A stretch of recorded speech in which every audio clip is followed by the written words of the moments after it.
ನಾನು ಟೀಸರ್ ಗಮನಿಸ್ತಾ ಇದ್ದೆ, ಅದ್ರ ಜೊತೆಗೆ ಕಮೆಂಟ್ಗಳನ್ನು ಓದ್ತೀನಿ ನಾನು. ಯಾವುದೇ ಇಂಟರ್ವ್ಯೂ ಜನ ಯಾವ ಥರ ರಿಯಾಕ್ಟ್ ಮಾಡಿರ್ತಾರೆ ಅಂತ ಅದ್ಭುತವಾದ ಕಮೆಂಟ್ಗಳಿದ್ದಾವೆ ಸರ್. ಸಿನಿಮಾದ ಬಗ್ಗೆ ನಿರೀಕ್ಷೆ ಸಾಕಷ್ಟಿದೆ, ದೊಡ್ಡ ಮಟ್ಟದಲ್ಲಿದೆ. ಆ್ಯಂಡ್ ಹಾಡು ಕೂಡ ನೀನು ಬಂದು ನಿಂತಾಗ ಅದು ಕೂಡ ಕೇಳಿದ್ರೆ ಮತ್ತೆ ಮತ್ತೆ ಕೇಳೋಣ ಅಂತ ಅನಿಸುತ್ತೆ. ಅದ್ಭುತವಾದ ಹಾಡು, ಒಳ್ಳೆ ವ್ಯೂಸ್ ಆಗಿದೆ. ಎಲ್ಲೇ ಟ್ರಾವೆಲ್ ಮಾಡಿದ್ರು ಕೂಡ ನಾವು ಅದನ್ನು ಕೇಳ್ತೀವಿ ಹಾಡನ್ನು. ಈ ಟೀಸರಲ್ಲಿ ನಾನು ಗಮನಿಸುವಾಗ ಹೇಳ್ತಾ ಇದ್ರು, ಇಲ್ಲ ಇದು ಮತ್ತೊಂದು ರೀತಿಯಲ್ಲಿ ಜನರಿಗೆ ಇದು ಹತ್ತಿರ ಆಗುವಂಥ ಸಿನಿಮಾ ಅಂತ ಹೇಳಿ ನಿರೀಕ್ಷೆ ಇದೆ ಸರ್. ಈಗ ಸಾಕಷ್ಟು ಸಿನಿಮಾಗಳನ್ನ ನಾವು ನೋಡಿದ್ದೀವಿ, ಹೆಣ್ಮಕ್ಳಿಗೆ ಸಂಬಂಧಪಟ್ಟಂಥ, ರೇಪಿಗೆ ಸಂಬಂಧಪಟ್ಟಂಥ, ಹೀಗೆ ಸಾಕಷ್ಟು ಸಿನಿಮಾ. ಇದು ಆ ಎಲ್ಲ ಸಿನಿಮಾಗಳಿಗೆ ಯುದ್ಧಕಾಂಡ ಯಾವ ರೀತಿ ವಿಭಿನ್ನವಾಗಿ ನಮ್ಮನ್ನು ಕಾಡಬಹುದು, ಯಾವ ರೀತಿ ವಿಭಿನ್ನವಾಗಿ ನಿಲ್ಲಬಹುದು ಅಂತ ಹೇಳಿ. ವಿಭಿನ್ನತೆ ಅನ್ನೋದು ಏನಿದೆಯಲ್ಲ, ಒಂದ್ಸಗೆ ನನ್ನ ಅಂದರೆ ಅಲ್ಲಿಗೆ ವಾಪಸ್ ಬರುತ್ತೆ, ಪದೇ ಪದೇ ಅದೇ ಹೇಳ್ತೀನಿ ಅನ್ಸ್ಬೋದು. ಅಗೇನ್ ರಿಮೈಂಡಿಂಗ್ ದಿ ಕ್ವಶನ್ ಇದೆಯಲ್ಲ, ಅದೇ ವಿಭಿನ್ನತೆ. ಅಂದರೆ ಸಾಕಷ್ಟು ಸಿನಿಮಾಗಳಿಗೆ ನಾವು ಒಂದು ಎಂಟರ್ಟೈನ್ಮೆಂಟ್ ಫ್ಯಾಕ್ಟ್ರಿ ಇಟ್ಕೊಂಡು ಎಮೋಷ್ನಲಿ ಅಥವಾ ಸೆಂಟಿಮೆಂಟ್ ವೈಸ್ ಏನೋ ಒಂದು ಹ್ಯಾಪಿ ಎಂಡಿಂಗ್, ಒಂದು ಎಮೋಷ್ನಲಿ ಕ್ಯಾರಿ ಮಾಡಿ ಒಂದು ಹ್ಯಾಪಿ ಎಂಡಿಂಗ್ ಕೊಡ್ತೀವಿ. We give a conclusion. Yuddhakaanda conclusion ಅಲ್ಲ, ಅದೇ ವಿಭಿನ್ನತೆ. ಅಂದರೆ ನೀವು ಅಲ್ಲಿಂದ ಆಚೆ ಬಂದು ನೀವು ಯುದ್ಧ ಮಾಡಕ್ಕೆ ಹೊರಡ್ತೀರ, ಅಷ್ಟು ಮೋಟಿವೇಶನ್ ಮಾಡಬಲ್ಲೆ ಅನ್ನೋದು ನನಗೆ ಒಂದು ನಂಬಿಕೆ ಇದೆ ಈ ಸಿನಿಮಾ ಮುಖಾಂತರ.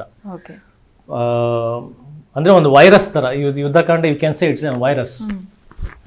ನೀವು ಆ ಇನ್ಫೆಕ್ಷನ್ ತೊಗೊಂಡು for a good reason, infection ತೊಗೊಂಡು ಬಂದು you will carry in the society. ಎಲ್ಲೋ ಒಬ್ಬ ಹೆಣ್ಮಕ್ಳಿಗೆ ಒಬ್ಬ ಅಣ್ಣ ಆಗ್ಬೋದು, ಒಬ್ಬ ತಂದೆ ಆಗ್ಬೋದು, ಒಬ್ಬ ಒಳ್ಳೆ ಗಂಡ ಆಗ್ಬೋದು, ಒಬ್ಬ ಒಳ್ಳೆ ಫ್ರೆಂಡ್ ಆಗ್ಬೋದು. ಒಟ್ಟಿನಲ್ಲಿ ಒಂದು ಹೆಣ್ಮಕ್ಳಿಗೆ ಪ್ರೊಟೆಕ್ಷನ್ ಮಾಡುವಂಥ ಸೊಸೈಟಿ ಖಂಡಿತ ನಿರ್ಮಾಣ ಆಗುತ್ತೆ. ಆ್ಯಂಡ್ ನನಗೆ ಆಸೆ ಇರೋದು, ಇದು ದೇಶಾದ್ಯಂತ ಸಿನಿಮಾ ಪ್ರಚಾರ ತಗೊಳ್ಬೇಕು, ಹರಡಬೇಕು ಅನ್ನೋದು ನನಗೆ ಒಂದು ಉದ್ದೇಶ ಇದೆ. ಆ್ಯಂಡ್ ಸಿನಿಮಾದ ಕೊನೆಯಲ್ಲಿ ಕೂಡ ನಾನು ರಾಷ್ಟ್ರಪತಿಗಳಿಗೆ ಒಂದು ಪತ್ರ ಇಟ್ಟಿದ್ದೀನಿ ಸಿನಿಮಾದಲ್ಲಿ. ನಮ್ಮ ಭಾರತದ ರಾಷ್ಟ್ರಪತಿಗಳು ಏನೆಲ್ಲ ನಾವು ಪರಿಗಣಿಸಿ ಸಿಸ್ಟಮ್ನಲ್ಲಿ ಸರಿಪಡಿಸಬಹುದು ಅನ್ನೋದು ನನ್ನದೇ ಆದಂಥ ಕೆಲವೊಂದು ಪರ್ಸ್ನಲ್ ವಿಚಾರಗಳು. ಅದು ಖಂಡಿತ ಸರಿ ಇದೆ. ನಾನು ಸರಿನಾ ತಪ್ಪ ಅಂತ ನಾನು ಹೇಳಕ್ ಹೋಗಲ್ಲ. ನಾನು ತುಂಬಾ ವಿಚಾರ ಮಾಡಿ ಅಧ್ಯಯನ ಮಾಡಿ ಸರಿಯಾದ ವಿಚಾರಗಳು ನನ್ನ ಪ್ರಕಾರ. ಅದನ್ನು ಯಾವ ರೀತಿ ಪರಿಗಣಿಸ್ತಾರೋ ಬಿಡ್ತಾರೋ ಅದು ನನಗೆ ಗೊತ್ತಿಲ್ಲ. ಬಟ್ ಅದು ಸೊಸೈಟಿ ಈ ಸಿನಿಮಾಗೆ ಬೆಂಬಲ ಕೊಟ್ಟು ಅಲ್ಲಿವರೆಗೂ ತಲುಪಿಸ್ಬೇಕು ಅನ್ನೋದು ನನ್ನ ಒಂದು ಉದ್ದೇಶ. ಆ್ಯಂಡ್ ಯೂನಿವರ್ಸಲ್ ಕಾನ್ಸೆಪ್ಟ್ ಆಗಿರೋದ್ರಿಂದ ನಮ್ಮ ಕನ್ನಡಿಗರು ಸಿನಿಮಾ ಆ ಮಟ್ಟಕ್ಕೆ ತೊಗೊಂಡು ಹೋಗ್ತಾರೆ ಅಂತ ನಂಗೆ ನಂಬಿಕೆ ಇದೆ. ಆ್ಯಸ್ ಆನ್ ಇಂಡಿವಿಜುವಲ್ ಪ್ರೊಡ್ಯೂಸರ್ ನನಗೆ ಅಷ್ಟು ದೊಡ್ಡ ಪ್ರಚಾರ ಮಾಡಿ ಇಡೀ ಭಾರತ ಓಡಾಡಿ ಎಲ್ಲ ಕಡೆ ಸಿನಿಮಾ ತಲುಪಿಸೋಂಥ ಶಕ್ತಿ ನನಗೆ ನಿಜವಾಗ್ಲೂ ಇಲ್ಲ. ನನಗೆ ಕನ್ನಡದ ಮಟ್ಟಿಗೆ ಕರ್ನಾಟಕದಲ್ಲಿ ಎಲ್ಲ ಕಡೆ ತಲುಪಿಸೋವಂಥ ಒಂದು ಸಾಮರ್ಥ್ಯ ಇದೆ. ಇದ್ರ ಮೇಲೆ ಕನ್ನಡಿಗರು ಅಂದರೆ ನಮ್ಮ ಕನ್ನಡಿಗರು ಅಭಿಮಾನಿಗಳು ಸಿನಿಮಾನ ತೊಗೊಂಡು ಹೋಗ್ತಾರೆ ಅನ್ನೋ ನಂಬಿಕೆ ಇದೆ. ಇನ್ನು ಅವ್ರಿಗೆ ಬಿಡ್ತೀನಿ, ಅವ್ರು ತೊಗೊಂಡು ಹೋಗ್ತಾರೆ. ಜಿ ಕನ್ನಡ ನ್ಯೂಸ್ ಈಗ ನಿಮ್ಮ ಮನೆಯಲ್ಲೇ ನೋಡಿ, ಎಲ್ಲ ಕೇಬಲ್ಗಳಲ್ಲಿ ಈಗ ಲಭ್ಯ.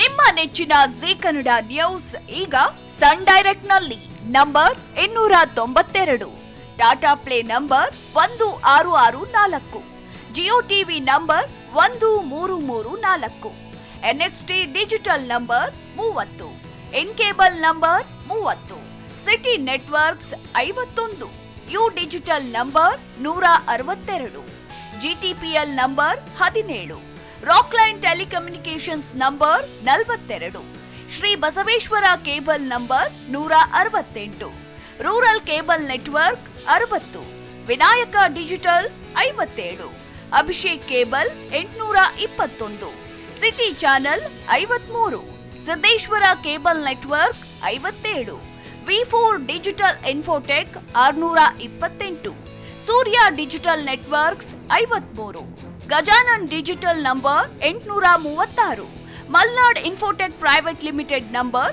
56, Metrocast number 830, Victory digital number 167ರಲ್ಲಿ ನೋಡಿ ಆನಂದಿಸಿ.